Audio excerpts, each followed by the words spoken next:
What is up, people of the internet? It's your favorite theory crafter, Skizzors here, bringing you another episode of Nexus by the Numbers, presented by StormLegacy.com. Today we're going to be going over the brand new hero added to the Nexus, Malthael. Malthael is a very interesting take on a playmaking assassin. He is melee, and we're going to be going over all the things you need to know to play him effectively and efficiently. So we're going to kick things off by going over his basic abilities. First, we're going to be going over Malthael's trait Reaper's Mark, which is the bread and butter of his entire kit. Basic attacks inflict non-structured targets with Reaper's Mark for 4 seconds. Marked enemies are revealed and take damage equal to 2.5% of their maximum health every 1 second. So you can think of this kind of like Giant Killer in a way, but it's more like Lunara's Poison, except the visual effect is more of how Gul'dan's Poison works, where the poison bar might not cover your entire health bar, but you can still die to it.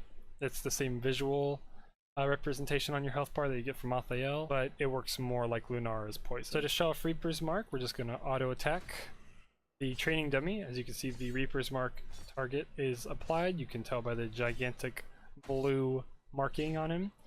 And every second they will take 2.5% of their maximum health, and it is reapplied every time your auto attack happens again. First, you're going to be going over his Q. Soul Rip, mana cost 20, cooldown 2 seconds. Extract the souls of nearby enemies afflicted by Reaper's Mark, dealing X damage and healing Malthael for X per target hit.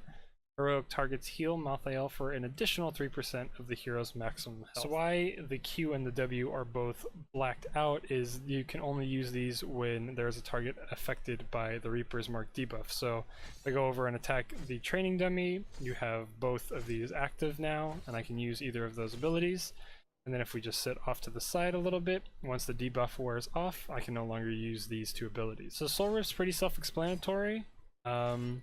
It's just this kind of ring that happens around, and you can see how big the AoE is. And you can use it every 2 seconds, and it'll heal you and do a small amount of damage. Next is Malthael's W, Wraith Strike. Mana cost is 30, cooldown 5 seconds. Instantly teleport through an enemy afflicted by Reaper's Mark, dealing X damage and refreshing Reaper's Mark. So what's cool about Wraith Strike is you teleport behind the target. So if I'm on this side and I use this, I pop up behind the target, which allows you to get a body block in, or sets you up very easily to be able to body block a target. But it's pretty simplistic. It's targeted ability. You just click on the hero. I'm going to toggle cooldown so I can do it a few times, and you just teleport behind them wherever you're at. Get this cool wispy trail effect, and the effects artist definitely did an amazing job on Malthael, for sure. Next, we have Malthael's E, Death Shroud. Mana cost is 50, cooldown 8 seconds. After 0.25 seconds, unleash a wave of dark mist that applies Reaper's Mark to enemies it hits. And it's pretty self-explanatory, as mentioned. It's just a line, you shoot it, wave goes out, hits somebody, they get Reaper's Mark applied to them. So as you can see, there's a recurring theme between all of his abilities, and that is applying Reaper's Mark and then continuing to keep it applied. The cooldowns of his abilities are pretty low, but they do require you to keep Reaper's Mark up, so you need to always be making sure you're reapplying it either through auto attacks or the use of Death Shroud. So an initiation an initiation might look like you drop your E, you teleport in, and then you start popping your Q, and you stick on the target as much as you can.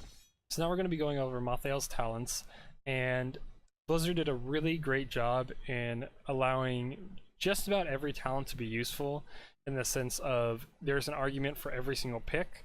I'm going to be showing you guys what I have found to be the most successful out of all the talents. I've tried to mix and match a bunch of them over the last week, and these are my favorite picks and my favorite combination of why I go them. So my first talent pick is Fear the Reaper, which is an active ability and has a cooldown of 25 seconds. Activate to increase movement speed by 25% and pass through other units for 4 seconds. This ability is the most flexible at level 1. It gives you good engage and disengage, allows you to chase properly, and basically just enables you to have more options in and out of fights than the other two talents. So the other two level 1 talents, Death's Reach, increase Wraith Strike's range by 35%, and On a Pale Horse, gain an additional 20% movement speed while mounted. Both are good in their own right and own situation, But Fear the Reaper definitely adds the most power to your kit, where the other ones add power situationally. So that's why I picked Fear the Reaper at level 1. So level 4 is interesting in the sense of I really only feel like there's one talent that gives you value off of the playstyle of Malthael, at least the playstyle I tend to do with him, and that's Black Harvest. It's a quest talent, and the quest is apply Reaper's Mark to heroes for a total of 150 seconds. The reward is permanently increase Reaper's Mark duration by 2 seconds.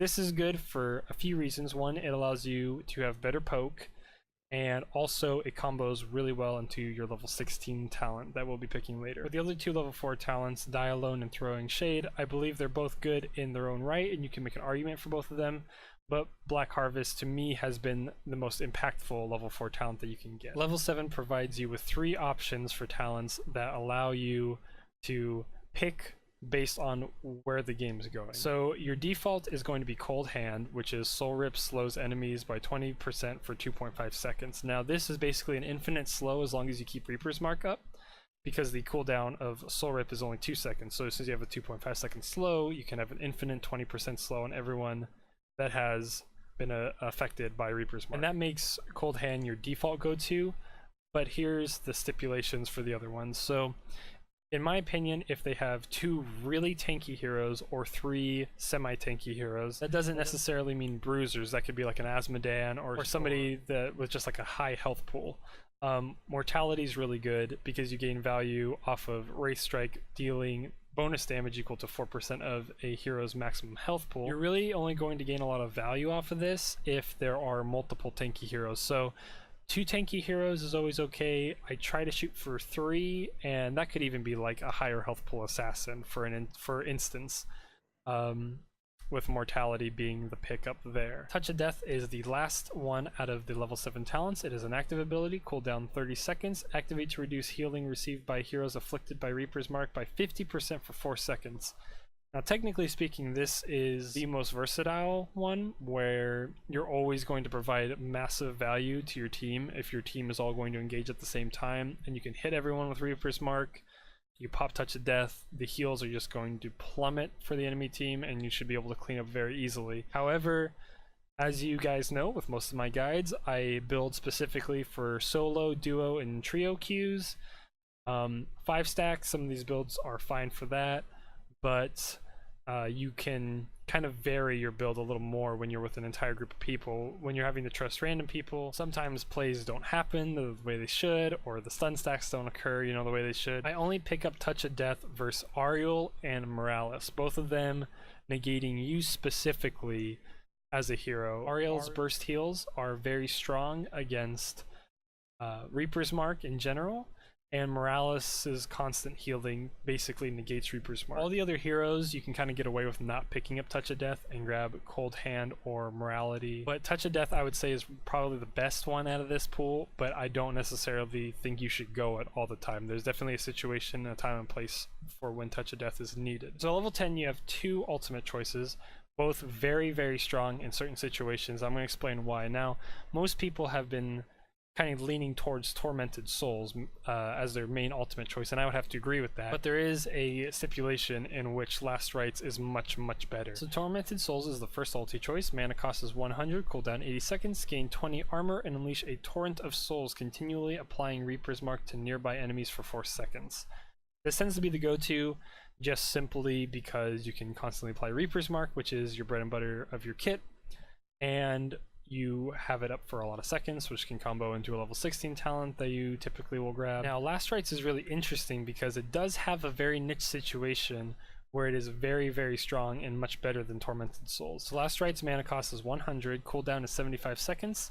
Apply a death sentence to an enemy hero that after 2 seconds deals damage equal to 50% of their health missing. It's a repeatable quest ultimate, which is the first one of its kind, and enemies killed while under the effect of Last Rites permanently reduce its cooldown by 5 seconds to a minimum of 15 seconds. So, if you can get a hero to 33% or less health, they will die. That's basically the way Last Rites work. So if you can get them down to 33% or less health, They will instantly die, you have secured a kill. Now, although Last Rites might sound really good, Tormented Souls gives you a lot more team fight potential, which is why people tend to pick it more often. And I'm going to be showing you Tormented Souls right now. It's an AoE, as you can see. I'll pop it, your wings get all big, it's a great animation, and the Chaos Mr. Training Dummy here will be taking constant Reaper's Mark pressure.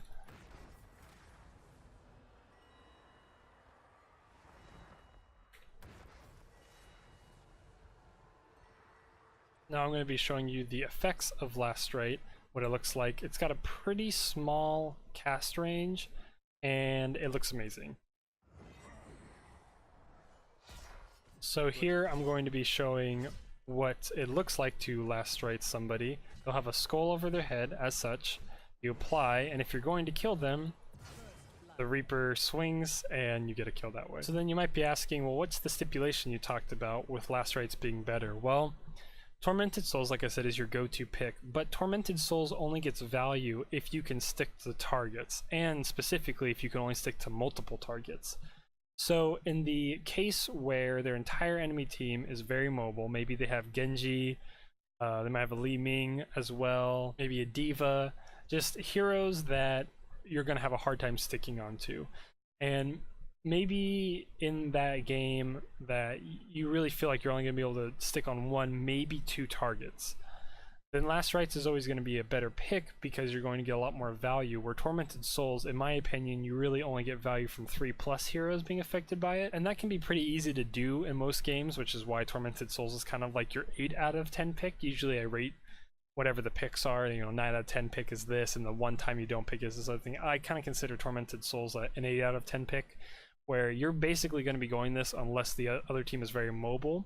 If the other team is very mobile, or if they have ways to push you away, maybe they have an Ariel that always stun locks you off to the side. So your Tormented Souls, you apply it the first time, but you're really not getting value off of Tormented Souls, where your E could have just done the same thing. Then Last Rites is always going to be a better pickup in those situations. Last Rites is also very good against Cho'Gall, which on the right hand side here, I'm going to be showing you a clip of myself and a Brightwing going to stop a Cho'Gall from pushing in their payload and securing a kill with Last Rites. So remember to keep in mind that both ulti choices are viable and they both are good. There's just situations where one's better than the other. So level 13 is a very flex talent pick as well. The only one I personally don't like is Soul Siphon, which is increased soul rips, bonus healing for heroes to 4%. So basically you go from 3 to 4%, you get an extra percent healing done off of a hero's maximum health pool. And there's an argument to pick it, and I'm not going to say any of those people are wrong. I'm not going to say I'm right in saying I don't find it to be good, but I just don't have a lot of success with picking up this talent, where I feel like the other three are much better options. So Ethereal Existence and Shroud of Wisdom are situational depending on what team you're against. If you're against mainly physical damage dealers, you pick up Ethereal Existence, which gives you physical armor, or you pick up Shroud of Wisdom if you're going against a heavy spell damage lineup. Ethereal Existence is gain 15 physical armor per hero afflicted by Reaper's Mark, up to 45 max. So you just basically need to apply Reaper's Mark to 3 heroes and you have a maximum gain of physical armor. Shroud of Wisdom, however, is an active and has a cooldown of 30 seconds, and after 2 seconds gain 50 spell armor for 4 seconds. So there's a slight delay, kind of like how Last Rites work. You want to kind of preemptively assess the situation and realize, hey, I'm going to need the spell armor in a few seconds, so I'm going to pop it now, and that's how Shroud of Wisdom works. Now the talent, I would be surprised if it isn't the lowest picked talent with the making of this video, is Inevitable End. Now I think this is one of the best combination talents for Malthael, period. It is so strong, and I didn't realize it until I noticed how it actually combos very well. So Inevitable End is an activatable ability, has a cooldown of 30 seconds, and activate to become unstoppable for 2 seconds, but remove all active Reaper's Marks, which sounds horrible, right? Your whole bread and butter is Reaper's Mark, and you lose it if you pop Inevitable End. But if you combined it with Tormented Souls, you remove the negative part of this. So then it just becomes activate to become unstoppable for 2 seconds. So you guys are gonna have to follow me with this. I'm gonna pick Inevitable End to show it, and your basic combination is going to be E, W, ulti, Q, right? That's your basic combination for your engage using Tormented Souls. Now imagine they have a very stun heavy lineup, or they have a lot of slows. Then having a self cleanse, especially one that's 2 seconds long, becomes pretty solid. So in combination with Tormented Souls, remember, continually applies Reaper's Mark for 4 seconds. So it is just sending out Reaper's Marks like crazy, alright? Inevitable End removes all active Reaper's Mark. So if you jump in and you pop Inevitable End while Tormented Souls is running, then Reaper's Mark will instantly reapply again, basically removing the second half of the sentence, but removes all active Reaper's Marks. It's not removing anything. It's just going to keep applying. So I'll show you how this combo works real quick with Chaos here. So you're going to pop it, jump in, apply your Unstoppable, and you're still having constant Reaper's Mark being applied. So you're getting a 2-second cleanse for free, essentially, every 30 seconds, which is very, very strong. And it also helps in a lot of other situations for stun-heavy comps, but that's the main combination piece. So I'm toggling up minions here just to show you against Arthas bot how this works. So you would jump in as regular, apply, pop your Unstoppable, and Arthas is still just going to be taking this damage constantly, and Reaper's Mark will continually apply. So your level 13 talent is very flex depending on the situation. Inevitable End, to me, is actually the best one to go, because having a self-cleanse when you want to be cleansed is very, very strong, and I just don't see a reason why you wouldn't want that on most heroes if you can get it. But obviously Inevitable End isn't great if you don't have Tormented Souls, because now you're just removing marks for more or less an escape if you have picked up Last Rites. But I think it really does have its place, and I don't think it should be discarded the way most people do discard this talent, because I think it is so strong. It just depends on when you're using it. Now obviously if they don't have a lot of stuns and they don't have a lot of slows, there's no real reason to pick it up, but in the case of them having stuns and slows, this is a great pickup at 13, and honestly makes Malthael very scary. So at level 16 there's really only one talent I feel is great, and that's Memento Mori. That is Reaper's Mark deals 100% increased damage after afflicting enemy heroes for more than 4 seconds. So one that combos into your trait Black Harvest, which increases your Reaper's Mark to 6 seconds, so you're already going to get 2 ticks of 100% increased damage. But if you have Tormented Souls, this is going to be constantly reapplying for 4 seconds, which means you can have a total of 10 seconds uptime on one charge of Reaper's Mark if you sat on a hero the entire time this is applied and didn't auto attack them. So you're going to get the most value out of this. Soul Collector, you can make an argument for, I guess. I just find that having the increased range and the cooldown hasn't really helped me in a lot of situations. I mean, it's nice, but it hasn't helped me as much as Memento Mori. And Massacre is pretty lackluster overall, especially because if you can land your E's, you're basically doing what Massacre can do anyway. So with that, Memento Mori is my level 16 pick. So the talents at level 20, you have a few options. The only one I don't find super useful is Final Curtain. You can make a argument to pick this, and I think it's fine. Enclosed area space, drop your E, nobody can walk through it without getting Reaper's Mark applied. It's a valid argument. I just find it to be a little lackluster overall, so that's why I don't think it's great. Both ultimate upgrades I think are good choices. Reaper of Souls is while Tormented Souls is active, hero takedowns extend its duration by 4 seconds. Basically you can just keep Tormented Souls running indefinitely until the end of a team fight. I tend to not pick this one up as much just because I use Tormented Souls as an initiation tool, and I'm usually at the forefront of fights rather than coming in late, so I don't gain as much value from Reaper of Souls as I would a different talent. If you did pick up Last Rites, Angel of Death is very strong, and Angel of Death is Last Rites heals for 100% of the damage dealt, and its current and future cooldown reduction bonuses are doubled. This is very strong. This is super good, and I'm going to be playing a clip off to the right here showing how incredibly strong Last Rites can be in forming very clutch situations in 1v2s. This is me playing Malthael versus a Tracer and a Li Ming, and I auto attack a Tracer once and pop Last Rites on her, and she loses enough health that I secure the kill, and I get a much needed heal in order to finish off Li Ming and walk away. So Angel of Death can be very, very helpful, but the one level 20 talent I tend to pick the most is No One Can Stop Death. Now its cooldown is 180 seconds, it's an active, and you can activate it while dead to immediately respawn at the altar, but increases Malthael's next respawn time by 25%. So the first thing I do is, just to make sure I never accidentally hit this for some reason, I drag and drop it over to 6, so I don't ever have to worry about it. It's out of the way for my keyboard. Now the thing with No One Can Stop Death is that it provides a utility I wasn't aware of initially when I was first playing Malthael, and that is that, say it has 20 seconds left on its cooldown and you die, and you have already used it once, right? So your death timer around level 20 to 22 is, I think it's 75 to 80 seconds. It's around that. I believe it's just about 80 seconds, which is a long time. You don't want to wait 80 seconds to respawn.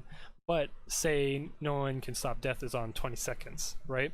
That means when your death timer goes to 60 seconds, you can pop this again and respawn. So as long as you can get No One Can Stop Death, technically speaking, as long as you can get to 70 seconds cooldown left, you're going to respawn faster than you would otherwise. Now, where I find the most value is trying to survive to at least 30 seconds. That cuts your death timer in half, just about, a little over half. And then anything under that, you just instantly hit that button to respawn, because you're not gonna want to wait 80 seconds to respawn. There's no reason for you to. So you might as well pop it early, get the cooldown started, so it's back up for when your whole team's up, and it just provides you this really great utility where you can dive an enemy team, die, respawn, and either come back to the fight or be able to push out a different lane, maybe take merc camps if your team is winning that fight and they don't need you to go back to the fight. It just provides you so much utility. So those are the talents from Malthael, and to the right here I'm going to be playing a few more clips. So I'm going to demonstrate some basic laning over here on the right side with a video against me versus a Johanna. And as you can see in the clip, I'm basically keeping Reaper's Mark applied constantly, or as much as I possibly can, while also being able to wave clear and heal off the minion wave using my Q to give me a lot better sustain versus the Joe in lane. Now in this clip, this is later on towards the end of the laning phase, you can see a Nova popping up, but I'm still applying the pressure to Joe, knowing that I have enough sustain to tank Nova and also be able to kill Joe and get out of there. So in this next clip, you're going to be seeing to the right, I am 1v1 versus an Asmodan, and he is going to be lasering me, and I need enough sustain to be able to keep myself alive in order to apply pressure to him. So when he summons his minions, I position myself to make sure my E hits the minions there. Therefore, I'm getting extra self-sustain with Asmo and both the minions, allowing me to be able to tank enough of the laser to at least push him off of the point. First, I'm going to be showing off a few situations where, because of self-sustain, I was able to commit to a Sylvanas to pick up a kill, and the self-sustain allowed me to really dive in, knowing I was going to be okay to get out. Another clip is a diva on my team had dropped her nuke, and a Skizzors was starting to walk towards that direction. So I waited till the right time to pop Wraith Strike, and I was able to body block Skizzors in the location where he was going to take the most damage. I'm not sure what Sylv was doing. She could have been a bot. I have no idea. But the Skizzors kill is the part to focus on for that. In this clip, I'm chasing after a diva, and once we blow up her mech, I know she's a guaranteed kill at that point because she can't hop back into her mech. So I end up chasing her and securing the kill, and then a Medivh pops up a little bit later here, and I'm able to chase him down and also secure that kill as well, knowing that I have room to apply pressure and I'm not going to be punished for these plays. And the Abathur hat really did help too. It's not just all me. Abathur was definitely helping, but these are situations that you can see can benefit you as a Malthael player. Now this one I'm going to have to put in slow motion because it's not completely obvious at first, but I use Diva as an escape after being hooked. So initially I hit Diva and was applying pressure onto her and had a Reaper's Mark on her, and Stitches hooked me and pulled me in. So instead of trying to fight Stitches under tower and being in this bad situation, I realized D.Va is still in a spot that can get me out. So I race striked over to her using my W and popped up completely safe on the other side and was okay to get out of there. So I had a very unique opportunity where I was 1v1 or 1v2 technically against the Cho'Gall in the laning phase of a Hanamura game. And I really wanted to go over this specifically because with Cho'Gall, Malthael on paper is supposed to beat him, but in practice, if you don't dodge anything from Cho'Gall, you're still going to get blown up. So what I wanted to show here is, as you can see, I'm trying my best to dodge Cho'Gall's abilities, first of all. And second, I'm always making sure I apply Reaper's Mark to the entire wave using my E. So while I'm attacking Cho'Gall, I'm getting bigger heals in order for myself to sustain better in lane. This allowed me to at least break even, and in some instances I ended up winning the lane. So here's just one more clip of me getting a few more kills towards the end of the Hanamura match, in which I'm able to chase Asmo pretty efficiently, stack damage up, get some kills, do some body blocking, and just constantly be applying the pressure that Malthael needs to be applying in order to help his team secure kills. And that does it for this in-depth look into Malthael. I hope it was very helpful for you guys. Hope you learned a lot with the hero and have a lot of success with them in games. Like always, guys, please be sure to comment on any future heroes you might like to see and feedback on the guide. Thanks so much for watching. Shout out to Storm Legacy as usual. Those guys are great over there. Be sure to check them out on all of their social pages. And that's gonna do it for me, guys. So once again, this has been a guide from Malthael. I hope you all enjoyed it. This has been Skizzors, and we'll see you next time.